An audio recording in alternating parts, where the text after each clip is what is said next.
네, 부동산 사소하지만 이익이 되는 다양한 정보들 이 시간 전해드립니다. 안녕하세요. 부동산 사이다 진행의 장효은입니다. 이 시간 정유현 아나운서와 함께해요. 어서 오세요. 안녕하세요. 네, 반갑습니다. 어제 저희 첫 방송이었잖아요. 유연 씨 네. 첫 방송 반응이 아주 좋았습니다. 아, 정말요? 네, 오늘도 잘 부탁드릴게요. 네. 자, 우리 유연 씨는 3분 요리 하면 뭐가 가장 먼저 떠오르세요? 글쎄요, 3분 요리 하면 뭐 컵밥이나 아니면 커리나 컵라면 같은 것들이 떠오르는데 요즘에 정말 3분 요리 할 수 있는 것들이 많이 나오는 것 같아요. 그렇죠. 근데 네. 그런 3분 요리를 딱 떠올렸을 때 생각나는 뭐 이미지 이런 건 네. 또 어떤 게 있어요? 그냥 뭐 빨리 먹을 수 있다? 네. 간편하다. 간편하다. 맞아, 그쵸? 이런 것들. 네. 근데 빠르고 간편하긴 하지만 사실 맛과 영양에 있어서는 좀 신뢰가 안 가기는 하잖아요. 간편하니까 먹기는 하지만 이게 내 몸에 좋을까, 건강에 좋을까 좀 영양적인 부분을 생각을 하게 되는데 이 3분 요리에다가 맛 그리고 영양까지 함께 다 고루고루 갖춰서 고급화 브랜드를 만든다라고 하면 어때요? 먹을 것 같아요? 당연히 먹어야죠. 3분 만에 요리도 가능하고 고급화에다 거기다 영양까지 가득하다라고 하면 저는 바로 사 먹겠습니다. 그렇죠. 당연히 저 같아도 그럴 것 같은데 제가 왜 오프닝에서 이 이야기를 했냐 하면은 이제 보통 여러분들이 흔히 알고 있는 3분 요리를 개발한 회사에서 포스트 코로나를 대비해서 품질을 확 높인 간편식을 개발했다고 합니다. 그러니까 뭐 예를 들어 라면에는 또 다른 비축 등을 많이 넣어서 라면 하면 건강에 안 좋은 식품 이렇게 생각이 들잖아요. 네. 그러한 이미지를 날려버리고 좀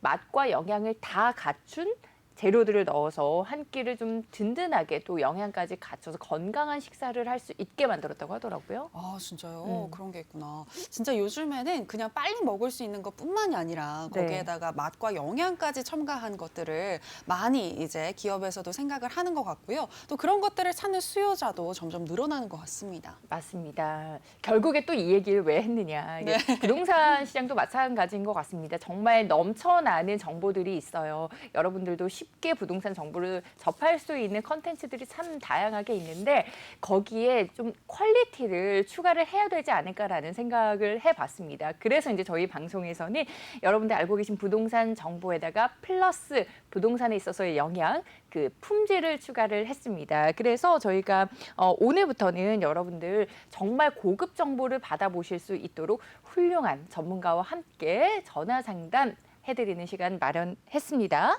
네, 보통 사이다 하면 네. 탄산음료니까 좀 약간 꺼려지신다라고 하시는 분들도 있으실 것 같은데 여러분의 영양까지 생각하는 저희 부동산 사이다는요, 일반 사이다하고는 차원이 다릅니다. 저희 부동산 사이다 연락 주시면은요, 저희가 부동산 고민 해결해 드릴 텐데요. 내가 가진 부동산 매도해야 할지 혹은 계속 보유해야 할지 고민이 되신다면 저희에게 연락 주시기 바랍니다. 더불어서 2021년 돈 되는 투자처까지 저희가 알려드릴 테니까요.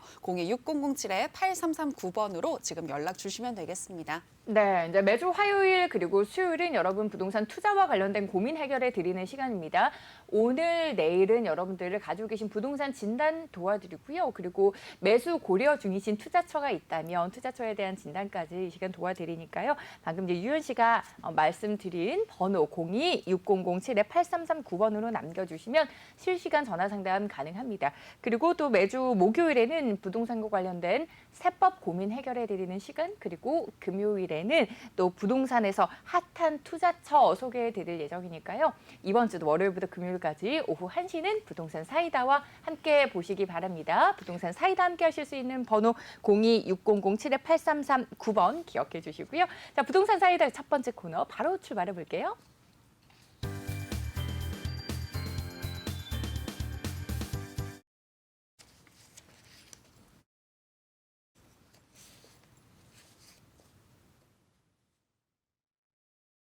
네, 부동산 사이다 생방송으로 함께하고 계십니다. 이제 매주 화요일을 책임지실 분이에요. 굉장히 이제 유명한 전문가와 함께합니다. 더 리치 에셋의 김재민 이사 스튜디오 오셨어요. 이사님 안녕하세요. 네, 안녕하세요. 네, 반갑습니다. 야, 이제 이사님이 매주 네. 화요일을 책임져 주실 거라 굉장히 든든합니다. 그래요? 네. 아마 많은 분들이 또 전화를 주시지 않을까 싶은데 일단 네. 전화 상담 전에 이사님이 강의를 준비를 해주셨다고 들었어요. 뭐 이제 아무래도 뭐 여러 가지 부동산에 대해서 궁금한 점들이 많으실 거라고 보여지고요. 네. 뭐 지금 현재 뭐 기존에 있는 주택 가격들, 그러니까 아파트 가격도 상당히 많이 상승을 한 상황이고, 네.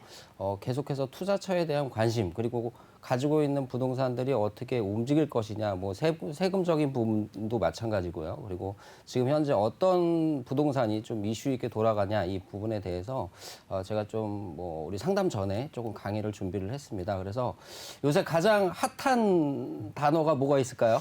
핫한 단어 부동산 네. 시장에서 네. 뭐 공급 대책도 생각이 나고요. 뭐 네. 공공 재개발, 뭐 공공 재건축도 그렇죠. 생각이 나고요.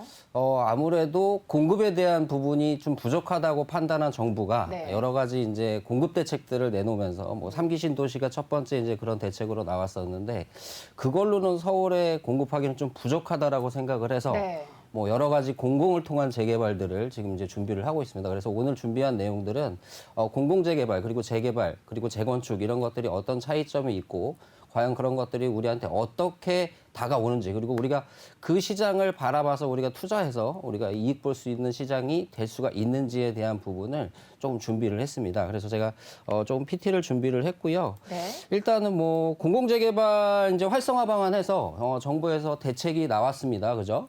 그래서 여기 보시면 공급 가구는 서울 시내 2만 가구, 이제 1차적으로는 한 2만 가구 정도 공급을 하겠다라는 내용이 나왔고 역시 재개발이라는 얘기가 들어갔다 보니까 개발을 해야겠죠. 그러니까 그런 지역들, 지정 대상 지역은 주거 여건이 좀 열악한 지역들을 선정을 해서 진행을 할 것이다라고 내용이 나왔고요.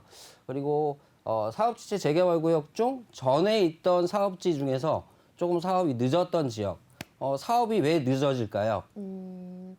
아무래도 사업- 돈. 그렇죠. 사업이 늦어지는 건 네. 돈이 만약에 많다라고 우리나라도 만약에 돈이 많다라고 하면 어떤 사업이든 계속 진행을 하겠죠. 재개발 지역 같은 경우에는 가장 중요한 점이 사업성입니다. 그래서 이 지역에 돈을 얼마를 투입해서 일반 분양이 얼마를 나와서 우리가 추가 분담을 얼마나 내느냐 이 부분이 상당히 중요한 부분을 차지합니다. 그러다 보니까 사업지가 열악하다는 것은 일반 분양이 조금 떨어지는 데들이겠죠. 네. 그런 데들이 어느 지역은 빨리 되는 지역들도 있습니다. 빨리 되는 지역들을 유심히 이렇게 관찰해 보면 일반 분양 물량이 상당히 많이 나오는. 그러니까 일부 또 다른 얘기로 하면 재건축으로 따지자라고 하면 대지 지분이 상당히 많은 것들. 그리고 일반 재개발 지역 같은 경우도 조합원 수가 적으면서 대지 면적이 큰 지역들은 아무래도 일반 공급을 해서 받는 분양의 물량이 많기 때문에 네. 그 비용으로 건축비를 충당을 하겠죠. 그쵸. 그렇기 때문에 내가 한 채당 지불하는 이 비용 자체가 추가 분담금 자체가 상당히 낮습니다. 그런데 과거에는 조금 열악했던 이런 지역들을 공공이 함께 함으로써 조금 더 그런 공급 부분을 조금 해소하려는 그런 움직임 때문에 이런 공공 재개발을 실시를 했다라고 보시면 되고요. 사업 기간 같은 경우는 기존에 평균적인 연수가 한 10년 정도가 걸렸습니다. 그런데 이 사업 기간을 아무래도 관에서 주도하는 그런 사업이기 때문에 LH나 SH 이런 공공기관이 시행자로 참여하기 때문에 시행 기간을 5년으로 좀 단축한다라는 그런 내용이고요. 역시 아까 조금 전에도 말씀드렸지만 공공기관 등이 참여해서 시행자로 직접 참여를 하게 됩니다. 그래서 부여 혜택 같은 경우는 제가 아까도 말씀드렸지만 여러 가지 용적률의 상한도 줄 수가 있고요. 그리고 기부 체납, 보통 우리가 어떤 사업지를 하나 재개발로 진행을 한다라고 하면 기부 체납으로 인해서 기부 체납 돈을 내면은 세금을 내면 나머지 있는 금액이 약해지잖아요. 네. 그러면 역시 또한 사업성이 떨어지게 되겠죠. 그래서 네. 그런 점들을 조금씩 완화하면서 네. 분양가 상한제까지 적용해서 제외시켜 줍니다. 그러니까 상당히 좋은 여건이 만들어진 거죠. 네. 그래서 이 밑에 부분에 의무사항 조합원 물량 제외한 일반 분양 물량의 50%를 네. 공적 임대로 내놓는다라는 그런 내용이죠. 그러니까 만약에 이렇게 보시면 되겠습니다. 전체의 1000세대다라고 가정을 하는데 일반 분양 물량이 300세대다라고 하면 몇 채가 공적 분양으로 나오게 되죠? 150세대가 나오게 되죠. 네. 그죠? 그러면서 조금 더 공공 부분에 대한 그런 비율을 조금 더 늘렸다라고 보시면 될 수가 있겠습니다. 우리 이제 뭐 다음 페이지로 좀 넘어갈 텐데요. 네. 일단은 뭐 공공재개발 전에 이제 신청을 한 지역들입니다. 좀 작아서 보이실런지는 모르겠지만 네. 전체적으로 서울 자치구 내에서 한 70개 구역 정도가 신청을 했습니다. 그래서 뭐 좀 많이 신청한 지역은 영등포라든지 그리고 뭐 은평구, 성북구 이런 지역들이 좀 많이 신청을 했고요. 대부분들이 여기서 지도를 보면서 좀 느낄 수가 있죠. 재개발 신청했는데 대부분 어디죠? 강북이네요. 강북 지역이 많죠. 왜 그럴까요? 아무래도 그쪽에 강남 지역은 아파트가 많지 네. 재개발을 할 수 있는 지역이 없습니다. 그래서 네. 강북 지역 위주의 공공재개발을 많이 신청을 했다. 그래서 70개 지역이 신청을 했는데 이제 결과가 나오게 되겠죠, 그죠? 이제 다음 지역 결과를 보시게 된다라고 하면은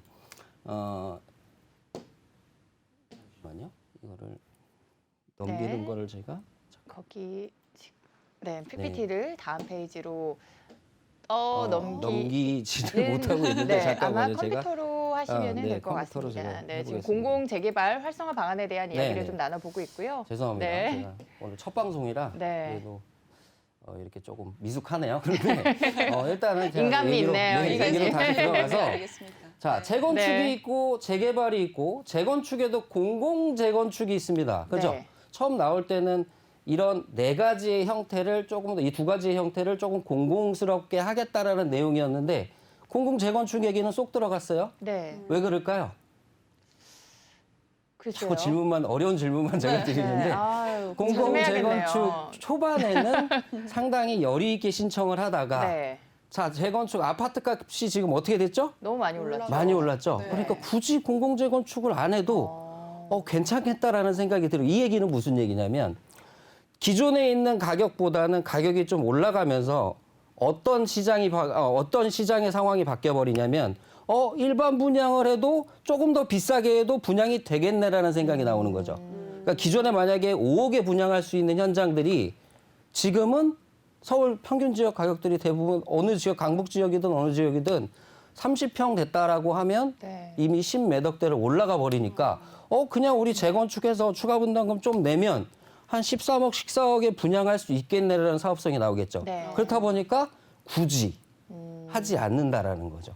그러면서 또 하나의 여기서 지켜볼 점은 공공재개발에 대한 부분 물론 좋습니다. 그런데 우리가 우리 강남 지역의 아파트들을 보면 임대주택 안 넣으려고 그죠? 네. 뭐 용적률 상한도 안 받아버리고 그냥 자기네들 있는 상황에서 집을 짓잖아요. 공공재건축 자체가 임대 세대를 늘리기 때문에 아파트의 값이 좀 떨어질 것이다라는 예측 부분 때문에 아무래도 그런 부분이 좀 줄어드는 상황이 아닌가라고 보여집니다. 자, 여기서 이제 조금 우리가 알고 넘어갈 거는 재건축하고 재개발하고 차이가 뭐죠? 더 규모. 아파트고 네. 이거는 기존 단지. 주택이죠. 네. 그러면 우리가 이렇게 쉽게 얘기할 수는 있는데 여기서 또 하나 우리가 나눠줄 수 있는 거는 뭐냐면 재건축 자체는 기반 시설이 잘 돼 있을까요? 안 돼 있을까요? 재건축 안 돼 있을 것 전에요. 같아요. 재건축하는 지역들. 아직은 안 되어 있을 것 그러니까 기반 공부를 시설이- 더 열심히 하셔야 될 것 네, 같아요. 되어 있죠. 재건축 지역은 아파트만 헐었지 네. 나머지 기반 시설은 상당히 좋습니다. 네. 뭐 도로 부분이라든지 나머지 상가 지역이라든지 이런 지역들이 상당히 좋은 조건이라는 거죠. 그죠? 근데 재개발 지역은 기반 시설이 열악한 지역입니다. 뭐냐면 언덕에 위에 있다거나 소방차가 못 들어간다거나 네. 이런 접도율 자체를 상당히 많이 보는 지역이 재개발이기 때문에 이 둘의 차이를 좀 명백하게 좀 짚고 넘어가시는 것이 좋을 것 같습니다. 자, 재건축에서 공공재건축 그리고 이제 재개발에서 공공재개발로 넘어가는데 과연 네. 똑같은 공공재건축의 상황이 재개발에도 이루어지지 않을까요? 자, 이 얘기는 뭐냐면 네. 물론 용적률 상한이 들어가고 여러 가지 인센티브를 주긴 하지만 실질적으로 많은 세대수에서 일반 분양하는 물량에서 반을 뺏긴단 말이에요. 거기다가 용적률 인센티브를 준다라고 해도 네. 조금 그 부분이 줄어들지 않겠습니까? 그러면 뭐냐면 그냥 재개발을 할 때는 추가 분담금 1억만 내세요 하다가 공공재개발 할 때는 2억만 내세요가 될 수도 있겠죠. 그래서 이런 점들도 한번 네. 좀 깊이 지켜봐야 되지 않을까라고 보여집니다. 물론 공공재개발을 제가 뭐 지향하는 그런 얘기를 네. 드리는 게 아니라 그런 점들도 충분히 살펴봐야 향후에 이 공공재개발이 어떻게 가겠다라는 내용이 나오지 않을까라고 보여집니다. 그래서 조금 이런 재건축과 이런 재개발 그리고 공공재개발과 공공재건축의 내용을 조금 더 우리가 알아보셨으면 좋을 것 같고요. 이번에 이제 결과가 나왔죠. 그래서 선정이 돼서 8개 구역이 선정이 되었습니다. 그래서 첫 번째는 흑석 2구역. 말 많죠. 요새 뉴스에도 많이 나오죠. 네. 그죠? 그리고 양평 13, 용두 1-6, 봉천 13구역, 신설 1구역, 그리고 양평 14구역, 신문도 2-12, 그리고 강북 5지역 이렇게 해서 지도로 보시면 조금 그래도 편차를 좀 균형을 조금 맞춘 것 같습니다. 그래서 강북 지역 쪽으로 이렇게 해서 1차 지역으로 선정이 되었는데 이제 조금 더 심의를 보겠죠. 그래서 이런 결과들은 조금 더 우리가 지켜봐야 될 것 같습니다. 그래서 가장 이슈가 많이 되고 지금 현재 매스컴에서 많이 나오는 흑석구역 같은 경우는 세대수가 좀 많고요. 또 하나는 흑석 지역 인근에 우리 이제 동작구잖아요. 네. 바로 인근에는 무슨 구가 있죠? 서초구가 있죠. 그죠? 네. 그렇기 때문에 비싼 아파트의 인근에 있는 그런 지역이기 때문에 네. 말도 많고 여러 가지 사업에 대한 그런 부분들이 얘기가 많은 것이 아닌가라고 보여집니다. 자, 이거는 1차 부분으로 공공에 대한 부분들, 재개발 후보 지역을 선정을 한 거고요. 시간이 지나면 또 다른 지역들도 또 다른 공공재개발을 신청하지 않을까라고 보여집니다. 그래서 우리가 조금 짚고 넘어가야 할 부분은 저는 이렇게 봅니다. 자, 아파트 가격을 그냥 제가 금액을 얘기 안 하고요. 네. 10으로 산정을 하고요. 네. 일반 다세대나 다가구나 주택이나 이런 네. 가격을 몇 정도로 선정하는 것이 맞는지를 한번 체크를 해보시는 게 좋을 것 같습니다. 왜냐하면 지금 아파트가 만약에 10억이라고 하면 일반 빌라들이나 다세대나 다가구 가격들은 한 2에서 3 정도의 가격밖에 되지는 않습니다. 자, 그런데 10 하는 이 가격대에 있는 아파트는 재건축이 되죠. 그죠? 네. 근데 이렇게 싼 지역들의 가격들은 과연 제대로 된 평가를 받고 있는지에 대한 부분들. 왜냐하면 기존에 이 아파트가 10이라는 가격 기존에는 몇 정도의 가격이었냐면 4에서 5 정도의 가격이었습니다. 그죠? 네. 네. 그런데 10으로 올라섰단 말이에요. 그죠? 그러면 이 다세대나 다가구나 단독의 가격은 얼마나 올랐을까요? 거의 제가 볼 때는 2, 3 기존에 한 2 정도, 뭐 1.8 정도? 이 정도 됐을 것 같습니다. 근데 지금 조금 올라서 이 정도 가격대라고 보면 네. 훨씬 더 올라갈 수 있는 여지가 더 많지 그러네요. 않느냐라고 보여지고요. 네. 또한 이 공공재개발뿐만이 아니라 서울시나 국토부 자체에서 어떤 계획을 갖고 있냐면 기존에 있는 용적률이라든지 이런 것들을 좀 상향하려고 하는 그런 움직임들이 상당히 보여주고 있고요. 네. 그리고 또 하나는 뭐 일조권 폐지라든지 그러니까 건물 보면 우리가 이렇게 지금 건물이 꺾여서 올라가는 집들을 많이 볼 수가 있잖아요. 그죠? 네. 그러니까 이거는 불필요한 내용이다. 서울에 집도 없는데 무슨 일조권을 제한을 하느냐. 오히려 그냥 올려서 주택에 대한 부분을 더 차지하게끔 공급에 대한 부분을 완화하게끔 하는 그런 얘기들도 많이 나오고 있기 네. 때문에 이거는 좀 시간 문제일 것 같습니다. 그래서 우리 시청자 여러분 아파트 살려면 상당히 비싸잖아요. 그죠? 지금 네, 어디 가서 아파트 하나 살려면 저한테 상담 오시는 분도 저 10억 있는데 어디 가서 아파트를 사야 되죠? 옛날에 10억이면 아파트 그냥 그러니까요. 샀는데 서울에서 엄두가 안 나네요. 상당히 고민입니다. 네. 거기다가 만약에 자녀들이 결혼한다라고 하면 이제 하늘이 무너져 내리죠. 그래서 그런 부분들이 상당히 좀 어렵기 때문에 저는 앞으로 이런 변화되는 서울 지역 내 공급에 대한 부분을 조금 더 먼저 판단하셔서 좀 우리가 돌아보는 그런 좀 미리 투자하는, 선투자하는 그리고 우리 시청자 여러분이 됐으면 좋겠고요. 네. 이 공공재개발 다음번에 신청하는 그런 지역들 과연 어디인가라고 생각했을 때는 조금 기존의 사업지에서 좀 열악한 지역들. 그러니까 이거는 동네 소문만 듣고 갈 수는 없습니다. 그래서 실제로 임장 활동 해보시면서 어머나 여기 길이 이렇게 어렵고 집들이 이렇게 노후가 많이 됐네라는 지역들을 좀 찾아보시면서 좋은 매물들을 잘 구별해 보는 우리 시청자 여러분이 됐으면 좋겠습니다. 그래서 오늘 제가 준비한 이 공공재개발의 내용은 여기까지 제가 말씀을 드리도록 하겠습니다. 네, 공공재개발에 대한 이야기를 나눠보고 있는데 이제 앞으로도 공공재개발로 지정이 될 곳들 좀 추측이 가능할 것 같다. 이제 노후된 지역에 좀 많이 언덕도 높고 길도 좁고 이런 곳들 떠오르는 곳들이 몇 군데가 있는데 이게 노후된 지역에서 이제 공공재개발을 이렇게 선정이 될 걸 염두에 두고 미리 투자하시는 분들이 이사님 굉장히 많잖아요. 네네. 근데 그런 분들이 이제 노후도나 이런 거를 많이 따져봐야 될 텐데 사실 일반 투자자 입장에서는 그런 노후도 따져서 어떤 식으로 따져서 여기가 정말 잘 될 거다 이거를 판단하기가 조금 어렵거든요. 네네네. 사실 공공재개발에 있어서는 이 노후도가 진짜 중요할 것 같은데 네네. 그럴 때 조금 팁을 주시면 더 좋을 것 같아요. 그러니까 이거는 실질적으로 네. 인정 활동이 필요한 상황인데요. 만약에 공공재개발 같은 경우는 조금 그래도 역세권 주변이어야 될 것 같고요. 첫 번째 네. 조건은. 그리고 네. 두 번째 조건은 지역을 이렇게 둘러보셨을 때 네.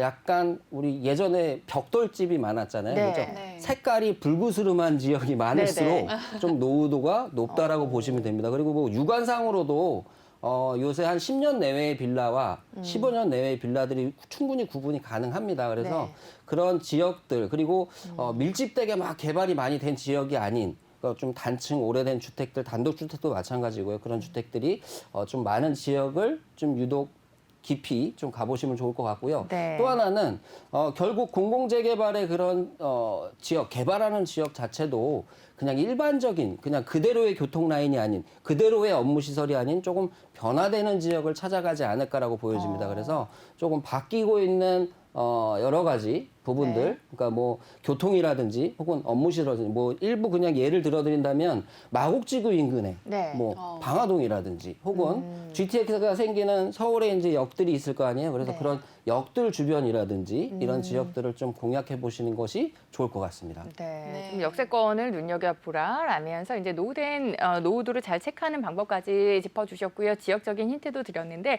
저희가 방송 함께하면서 계속해서 좀 주목해 보면 좋을 만한 지역들에 대한 이야기까지 계속 짚어드릴 거니까요. 끝까지 함께해 주시고요. 저희 방송 함께하실 수 있는 번호 02-6007번에 8339번 열어두고 여러분들이 부동산 고민 접수 받고 있습니다. 전화 상담 바로 이어가 보도록 할게요. 첫 번째 시청자분 연결이 돼 있다고 하거든요. 만나보겠습니다. 여보세요?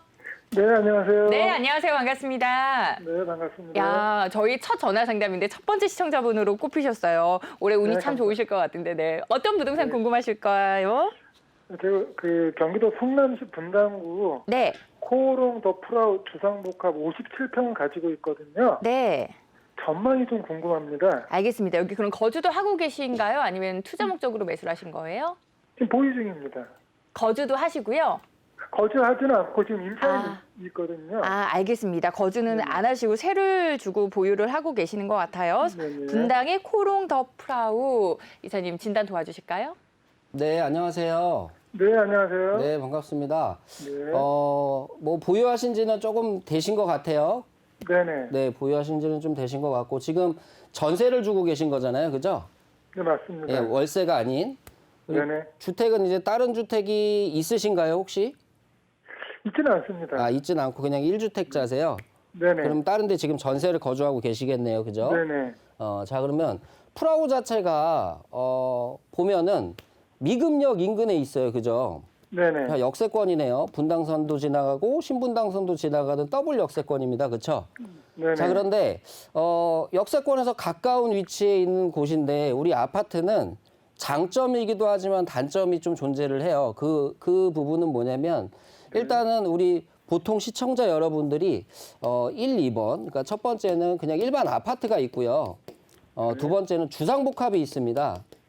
이 주상복합에 대해서 일반적인 우리 시청자 여러분들이 어떤 거를 선호하세요라고 물어보면 어디를 대부분 꼽냐면 그냥 일반 아파트를 꼽게 돼 있습니다. 이 부분은 아마 뭐 우리 시청자 여러분들도 충분히 인지를 하실 겁니다. 그죠? 자, 그러면 과연 왜 아파트와 주상복합의 차이를 이렇게 좀 구별해서 뒀을까라는 생각을 좀 깊이 들어가 보면 아무래도 아파트와 주상복합의 차이는 단지 세대의 구성인 것 같아요. 주상복합은 말 그대로 밑에 1층에는 뭐가 있죠? 상가들이 있겠죠? 네네. 그리고 뭐 2, 3층까지는 상가가 있고 위에는 주거 시설이 있단 말이죠. 그죠? 자, 그렇다 보니까 어른들이 생활하기엔 굉장히 좋아요. 그죠? 네네. 밑에 뭐 우리가 뭘 구매할 수 있는 상가도 있을 거고 뭐 편의점도 있을 거고 그리고 뭐 미용실도 있을 거고 또 역 주변이기 때문에 여러 가지 편의시설들이 상당히 많죠. 그죠?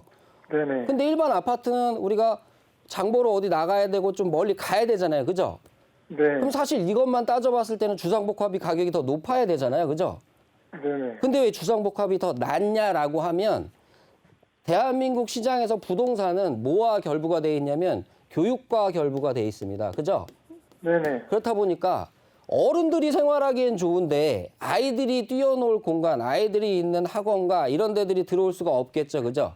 그래서 네네. 이런 부분들이 좀 페널티가 좀 들어간 것이 아닌가. 그래서 어떤 지역의 주상복합이든 일반 아파트보다는 좀 가격이 좀 낮게 형성이 되었습니다. 그런데 네.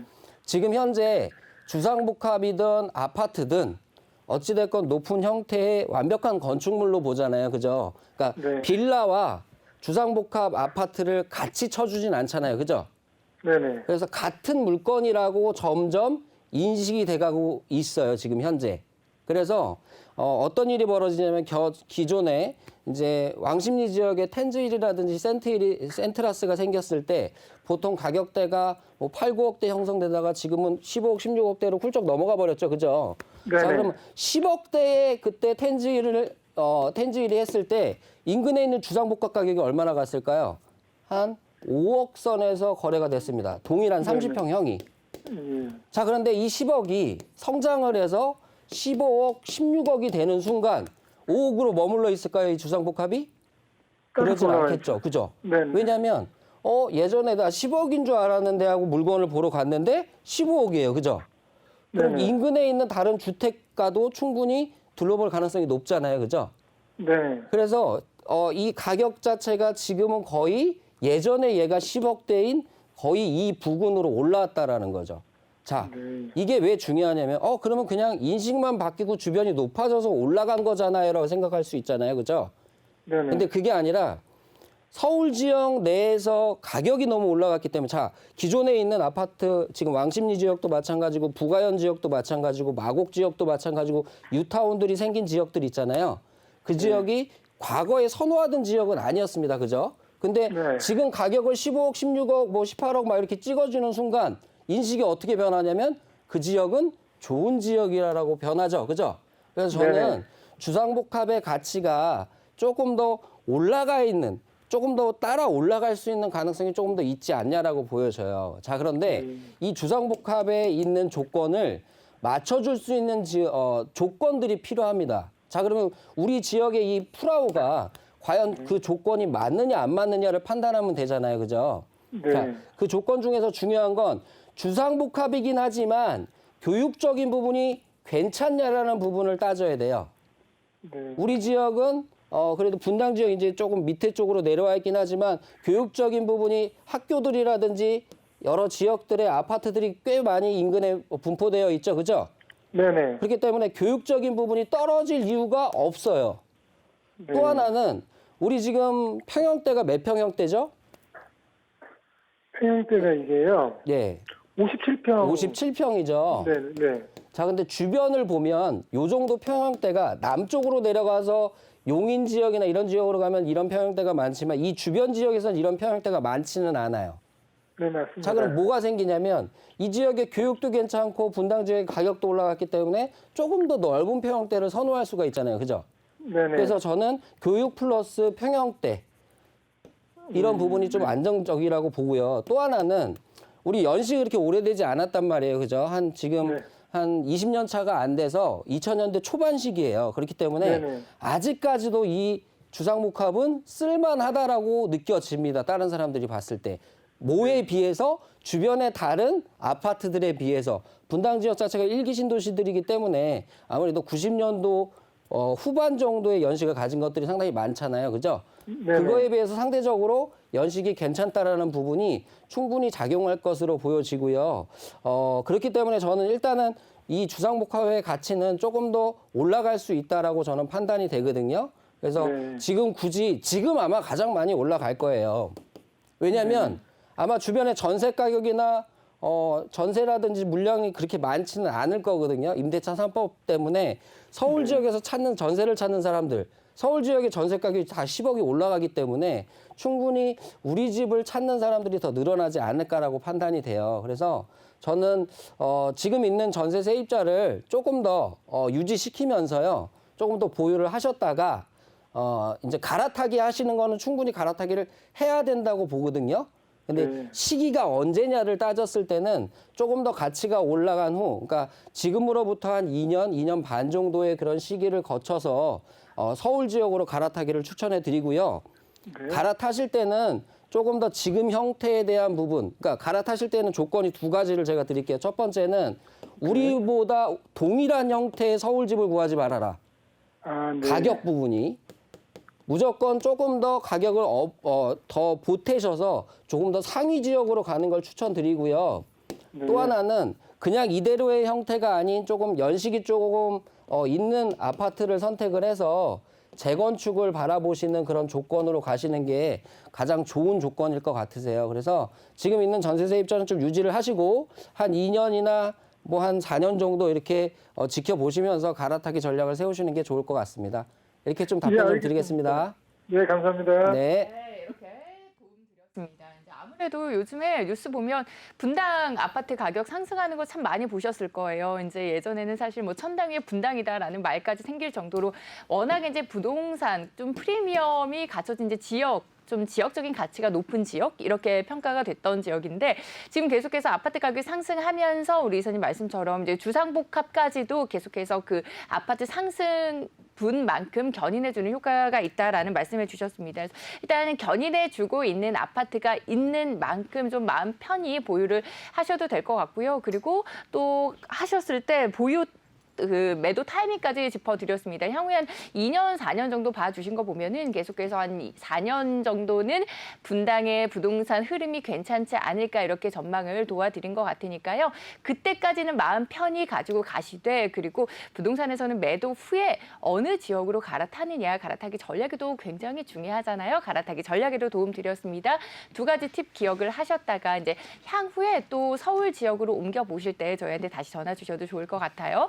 026,007번에 8339번으로 함께하고 있고요. 우리 유연 씨가 질문이 하나 있다고 그래요? 네, 맞습니다. 지금 주상복합에 대해서 이야기를 하셨는데 네. 네. 사실 요즘에 워낙 집값이 많이 상승을 했다 보니까 네네. 지금 이 시기에 매도를 해야 하지 않을까라고 고민하시는 분들이 많을 것 같아요. 네네네. 근데 지금 주상복합을 가지고 계신 분들이 네. 그래도 앞으로 더 향후 네. 가치 상승을 노려볼 만한 어떤 호재가 있다면 지금 네. 이야기하신 학군, 네. 그다음에 뭐 근처의 어떤 아파트 시세값 이 정도를 파악하면 될까요? 혹시 더 파악해야 될 부분이 있을까요? 일단은 주상복합의 단점을 잘 알게 되면은 네. 그 단점을 거꾸로 해서 이 단점을 이겨낼 수 있는지를 파악하면 될 것 같습니다. 그게 무슨 얘기냐면 아까 주변에 이제 아파트 단지들이 꽤 많이 자리를 잡고 있잖아요. 그렇기 때문에 이 인근 지역에 학군이 당연히 존재를 하겠죠. 근데 주상복합은 대부분 어느 지역에 만드는 상업시설에 만들게 돼 있습니다. 네. 그죠? 그렇기 때문에 아파트들이 같이 함께 혼재할 수 없는 지역들이 있어요. 그러면 아무래도 학군 부분이 상당히 약해지겠죠. 네. 그래서 그런 부분이 지속되는 데는 아무래도 조금 약세로 갈 것 같고요. 이제 조금 거기서도 조금 다른 이유는 또 한 가지가 있는데 도심 지역 내, 그러니까 뭐 강남 사거리 인근이라든지 조금 유명한 지역들 있잖아요. 용산도 마찬가지. 용산 대부분은 다 주상복합입니다. 그래서 그런 지역들, 그러니까 많이 밀집돼서 동일한 형태가 있는 데들, 좀 유명한 지역들은 빼고는 제가 지금 말씀드리는 이런 조건들, 그러니까 교육이라든지 여러 가지 환경들, 그리고 주변에 학교라든지 이런 부분들을 조금 파악해서 가시게 된다라고 하면 앞으로 조금 더 상승 여력이 있지 않을까 이렇게 보여집니다. 네, 이렇게 도움 드렸습니다. 026,007번에 8339번 바로 다음 전화 연결해 볼게요. 여보세요? 여보세요? 네, 안녕하세요. 반갑습니다. 예, 안녕하세요. 네, 어떤 부동산 궁금하신가요? 예, 제가 자금이 한 1억 3천에서 5천 정도 자금이 있는데, 네, 요거를 그냥 좀, 뭐, 은행에 넣기도 뭐하고 해서, 네, 예, 재개발 지역에다 이 자금으로 투자를 할 수 있는지, 네.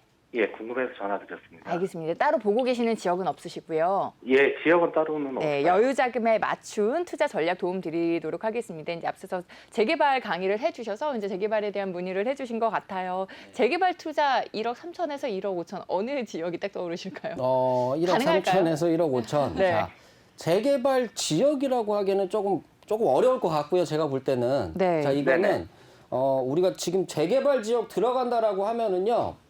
지금 네. 현재 재개발 지역으로 물건이 나와 있는 그런 지역들, 뭐 한남동이라든지 안 그러면 뭐 불광동이라든지 안 그러면 또 다른 지역들이 있을 거 아니에요. 그 지역의 네네. 대부분들 프리미엄 자체가 6억에서 한 7억 정도 이렇게 형성이 되어 있습니다. 뭐 공공재개발 아까 얘기했던 흑석동 자체도 선정되자마자 7, 8억이 올라버리잖아요. 그죠? 네. 이 얘기는 뭐냐면 재개발하는 지역의 투자는 1억에서 1억 5천으로는 불가능하겠죠. 이게 일단은 드리고 싶은 먼저의 답변이고요. 네. 자, 그런데 당연히 그 6, 7억짜리의 물건, 7, 8억짜리의 물건도 우리가 충분히 1억에서 2억일 때가 있을 거 아니에요. 그죠? 투자 금액이. 네. 왜냐면 네네. 이 지역 역시도 아파트가 아닌 일반 다세대라든지 뭐 이런 주택들이 있는 지역이기 때문에 가격대들이 뭐 서울 지역의 평균적인 다세대 지역 가격 보면 뭐 3억에서 4억 정도 형성이 되어 있잖아요. 네네. 그러면 전세를 낀다라고 하면 당연히 1억에서 1억 5천 정도의 금액으로는 투자가 가능하죠. 자, 이 얘기를 바꿔 말하면 네. 재개발 지역에 직접적으로 바로 지금 하는 것은 투자가 불가능하지만 아까 제가 공공재개발에서도 조금 찾아볼 수 있는 부분이 있겠다라고 말씀을 드렸고 그리고 이제 뭐 여러 가지 뭐 역세권 개발이라든지 이런 걸 통해서 아무래도 조금 더 그런 재개발에 대한 부분은 조금 더 늘어날 것 같거든요.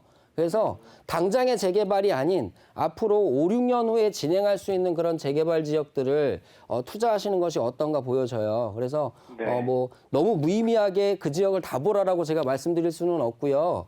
네네. 이제 조금 더 이제 우리가 볼 수 있는 지역들이 좀 한정돼 있어요. 그래서 제가 여기서 조금 팁을 드리면 지금 현재 있는 이 부분에 주택들이 잠시만요. 이게 또 네이버 지도가 오늘 첫날이라 예, 좀 문제가 네, 있는 점. 첫날이라 네, 제가 여기서 네, 좀 양해 부탁드리도록 하겠습니다. 일반적으로 네. 아까도 우리가 공공재개발 신청을 했잖아요. 그죠? 네. 근데 이제 이렇게 봤을 때 이렇게 한강이 존재를 하죠. 네. 한강이 존재를 하고 한강, 이북, 이남이 존재를 합니다. 네. 그런데 제가 볼 때는 한강, 이남, 그러니까 강남이라고 칭하는 우리 지역들은 아무래도 대부분들이 아파트란 말이에요. 그죠? 네. 네네. 그리고 북지역은 물론 아파트도 존재가 많이 하지만 아무래도 강남에 비해서는 조금 더 다세대라든지 다가구라든지 이런 지역들이 좀 더 많이 존재를 하죠. 그래서 네. 저는 남쪽에 대한 부분보다는 조금 더 북쪽에 대한 부분을 재개발을 염두에 두고 가시는 게 좋을 것 같고요. 또 하나는 재개발을 하는 궁극적인 목적을 좀 우리가 분석해 볼 필요가 있어요. 뭐냐면 재개발 아까 제가 뭐라 그랬어요. 기반 시설이 부족한 지역이라고 얘기했잖아요. 그죠? 네. 자, 기반 시설이라고 하는 건 뭐를 칭하냐면 도로라든지 혹은 뭐 하수라든지 상수라든지 뭐 이런 부분들 또 요새는 이제 뭐 공공 서비스 부분도 있겠죠. 이런 부분들이 조금 부족한 지역들이 있잖아요. 그래서 일례로 우리가 쉽게 볼 수 있는 건 도로 부분이에요.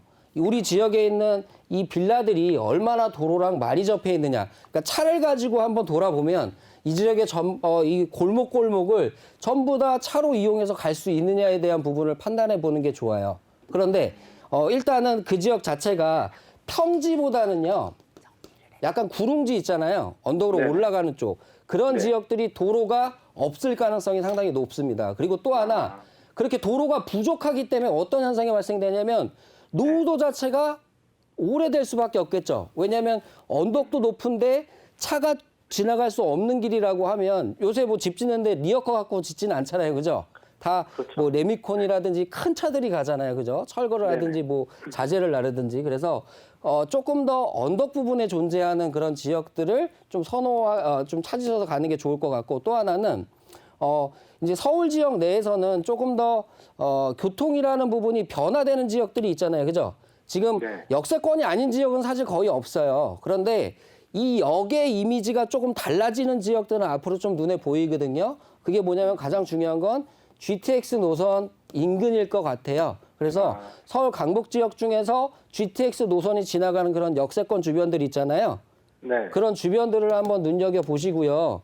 그 지역만 눈여겨보더라도 아마도 할 수 있는 지역들은 손가락 안에 꼽을 것 같습니다. 그래서 그런 지역들 위주, 변화될 수 있는 지역들 위주로 보시고 조금 투자 금액이라든지 이런 부분을 무조건 나 재개발로 성공할 거야로 가시면 안 돼요.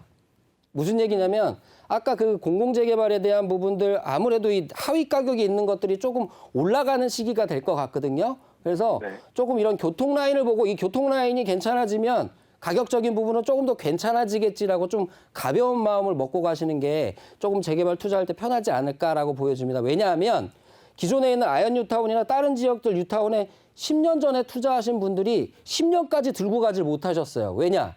재개발만 바라보고 있어서. 근데 이걸 좀 장기적으로 본다라고 하면 약간의 등락은 있겠죠. 부동산 시세보다 더 약한 존재이기 때문에 재개발이나 재건축은 좀 약하단 말이에요. 그죠? 근데 네. 그 사이에 조금 빠졌다라고 해서 못 버티고 매도를 하는 거죠. 그랬다가 2015년, 16년 기점으로 해서 가격이 다시 상승합니다. 그죠? 그래 놓고선 내가 팔면 가격이 거꾸로 올라가는 상황이 생겨요.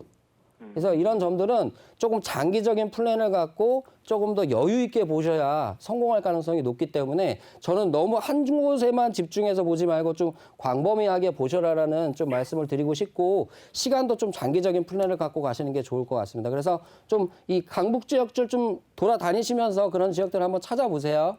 네네. 네, 이렇게 답변 드리겠습니다. 예, 고맙습니다. 네. 네, 시청자님 고민 해결됐을 것 같습니다. 네. 네. 네. 지금 5, 6년 후에 재개발이 될 수 있는 지역을 좀 보자라고 네. 이야기를 해주셨는데요. 네. 지금 당장보다는 좀 더 장기적인 안목을 가지고 맞아요. 우리가 광범위하게 좀 네. 매물을 보시면 좋을 것 같네요. 부동산 투자에서 좀 이제 인내심이 필요할 것 같아요. 특히나 이제 재개발을 보고 계시는 분이기 때문에 좀 긴 안목에서 인내심을 가지고 계속해서 가져갈 필요가 있으실 것 같고요. 아직까지 저평가된 지역 그리고 미래가 기대되는 지역 그리고 호재가 갖춘 지역 이제 몇 가지 생각이 나실 거예요. 최종적인 임장 활동까지 다 하신 후에 또 마지막으로 이제 투자처를 딱 선정을 하셨다면 다시 한번 저희 방송 전화 주셔서 진단 받아보시는 것도 좋은 방법일 것 같습니다. 다음 전화 연결해 볼게요. 여보세요? 네, 여보세요? 네, 안녕하세요. 반갑습니다. 네, 안녕하세요. 네, 어떤 고민 가지고 계신가요? 네, 제가 신혼부부인데 지금 전세 거주 중이거든요. 네. 근데 이제 이사 갈 때가 다가와서 네. 이제 청약을 좀 해봐야 되는지 아니면 전세를 또 가야 되는지 고민이 돼가지고요. 아, 알겠습니다. 신혼부부시구나. 부럽습니다. 결혼 축하드리고요. 이제 진짜 신혼부부들의 영원한 숙제인 것 같아요. 내 집 마련 어떻게 해야 되는지 청약도 고려를 하고 계시는 것 같은데 이제 자세한 투자 상담은 이사님 연결해 드릴 테니까요. 전략 나눠보세요. 네. 네, 안녕하세요. 네, 안녕하세요. 네. 자, 신혼부부신데 이제 이사를 가셔야 돼요. 네, 내년에 이사를 가야 돼요. 그럼 결혼한 지는 그렇게 오래되지는 않으셨죠? 신혼부부니까 그죠? 당연하겠죠? 자, 네. 그러면 당연히 저는 전세로 계속 이동하시는 것보다는 이런 질문을 많이 하세요. 우리 시청자분이 찾아오셔서 자녀가 있는데 계속 전세만 돌아다니는데 계속 돌아다니게 해야겠느냐? 이런 질문을 하죠. 그럼 저는 당연히 주택은 구입해야 됩니다라고 말씀을 드려요. 왜냐하면 전세로 돌아다니는 것에 대한 부분은 계속 가중치로 금액만 늘어나죠. 그죠? 근데 네, 그 돈은 내 맞아요. 돈이 아니잖아요. 그죠? 그래서 네. 일단은 주택을 구입하는 부분을 추천을 드리고요. 이제 신혼부부기 때문에 두 가지 길이 나와요. 어떤 길이 나오냐면 이제 아까 이제 무조건 여기에는 전제 조건이 따릅니다. 뭐냐면 청약통장. 청약통장은 만드셨어요? 네, 있어요. 있으세요. 자, 청약통장을 하셔야 되고요. 신혼부부 특공이라는 게 있고요. 신혼부부 특별공급이라는 게 있고, 그리고 생애 최초 주택이라는 혜택이 있어요. 두 개가 비슷한 혜택을 주는데 좀 다른 거는 신혼부부는 신혼부부에서 그 몇 년 차, 5년 차까지에 대한 부분만 채워주면 되고요. 생애 최초 주택은 주택을 한 번도 사지 않으신 분이 혜택을 받을 수 있는 거예요. 그래서 이 두 가지로 나눠서 어떤 부분이 우리한테 조금 더 유리하냐에 대한 부분을 조금 따져보시면 될 것 같고요. 이번에 이제 이 생애 최초 주택이라든지 신혼부부 특공이라든지 조금 소득에 대한 부분을 좀 맞벌이 하시죠? 네, 맞아요. 네, 맞벌이 하는데 이제 우리가 예전에는 상위 중위소득 100%, 110% 이렇게 해서 전체적인 금액이 두 분이서 6천만 원, 7천만 원 돼버리면 이 공급이 안 됐어요. 근데 이제 바뀐 건 뭐냐면 최대 140%까지 맞벌이 소득을 인정해 준다라는 겁니다. 자, 이렇게 되면 140%라고 하면 얼마 정도 되는 것 같아요? 맞벌이에서? 잘 모르겠죠? 네, 잘 모르겠어요. 잘 모르겠죠? 제가 좀 환산해 보면 달로는 한 860만 원 정도가 돼요.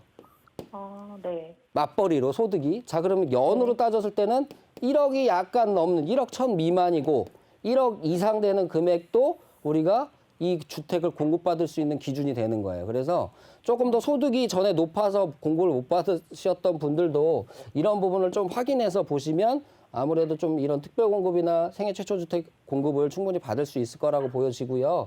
이거는 누가 해줄 수 없어요. 본인이 발로 뛰어서 조금 더 알아보시면서 그런 공급들을 계속해서 넣으셔야 되고 시도를 하셔야 되고요. 또 네. 하나는 이제 청약 가점 이것이 다 실패했다라고 하면 아직 이제 나이가 좀 어리잖아요, 그죠?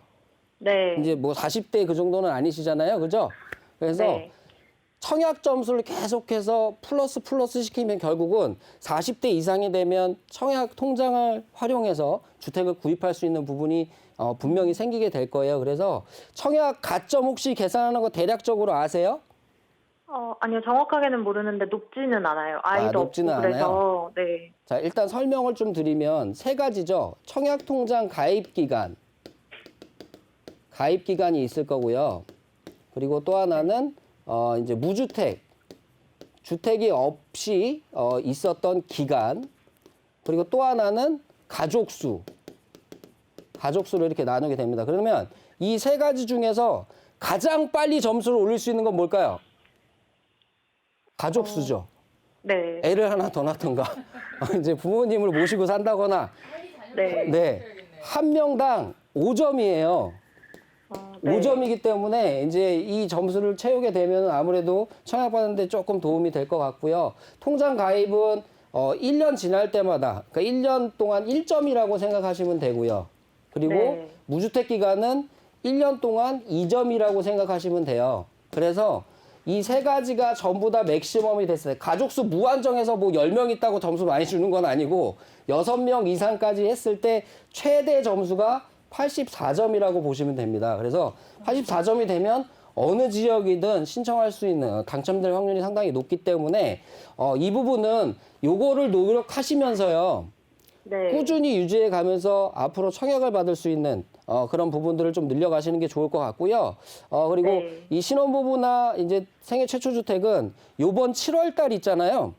네. 7월 달에 뭐가 있냐면 3기 신도시 이제 들어가는 사전 청약을 해요.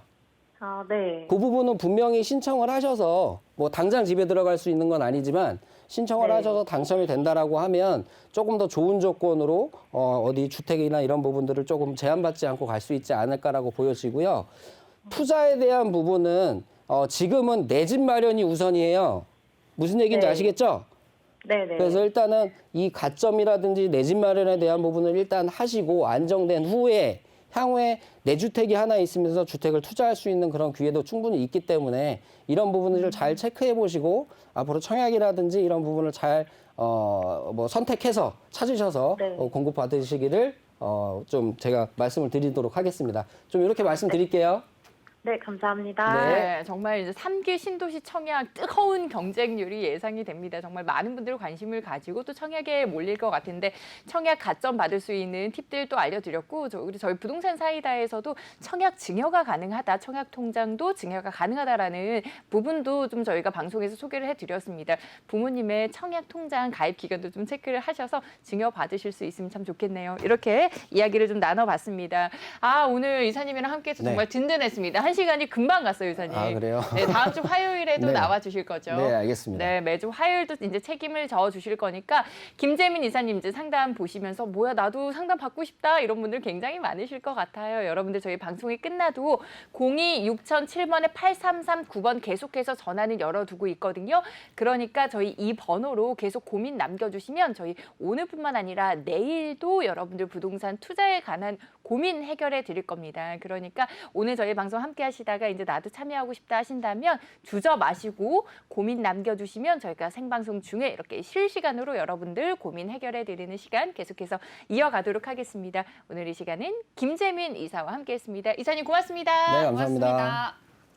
네, 부동산 사이다. 오늘 저희가 준비한 소식 여기까지입니다. 저희는 내일도 또 알찬 부동산 정보로 찾아뵐 거고요. 그리고 오늘 방송 중에 저희가 전해드린 이야기들 개인적인 의견이라는 점, 이 점 참고해서 여러분들 신중하고 또 꼼꼼한 투자, 성공 투자해 보시기 바랍니다. 저희 계속해서 전화는 열어둘 거니까요. 전화를 통해서 고민도 많이 남겨주시고요. 내일 이 시간에 다시 인사드릴게요. 함께해 주신 여러분 고맙습니다. 고맙습니다.